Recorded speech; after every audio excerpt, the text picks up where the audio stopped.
Hello everyone, my name is Rajkumar and my topic is about non-invasive glucometer. The main concern of the non-invasive glucometer is the proper estimation of glucose concentration in the blood sample of a human body without taking a blood drop. In order to achieve high accuracy for the estimation of a glucose, a laser beam is pointed to the fingertip and for capturing the transmitted light response using RPI camera. It is mainly based on Beer-Lambert's law. This law expresses how the light is absorbed by matter.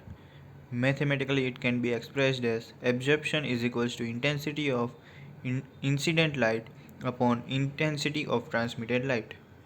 Here is the laser tip. Here is the laser which we are using in our project. It is used for pointing the beam to the user's fingertip. To illuminate the fingertip and due to illumination, PI camera can take the image of the tip and can process it according to that. Here is the RPI camera. It is used for taking the picture of illuminated fingertip and these pictures are compared with the inbuilt data of the other pictures of diabetic patients. So it can give the accurate reading of blood glucose level. Here is the main component of our project, that is Raspberry Pi. It is used for the comparison of different images which are earlierly stored in the Raspberry Pi's memory stack. Due to the comparison of the images, the device can give more accurate results rather than just relying on the algorithm. With this, we can provide user highly accurate data output. Mainly, we can say that this is our motherboard. Here is the cloud server for data acquisition and sending it to different devices and for making database of daily readings, and that could be helpful for doctors for monthly assessment and for analyzing patients on monthly basis.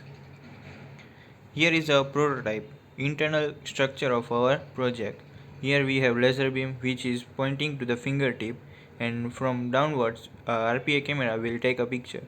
This picture will be stored to the memory stack of Raspberry Pi, and here the comparison of the diabetic patient's image and our regular patient image will be calculated, and according to that results will be given to the mobile and stored at the cloud server. Here is a prototype which could be seen like this after the making of our project. Use case: this product is useful in hospitals and medical stores. It can be used in medical camps. It can be used in colleges for teaching purpose. A type of product like this can also be used in regular day-to-day life. Dependencies: this product is mainly dependent on the lifespan of a laser, internet connectivity, and a proper power supply. Thank you.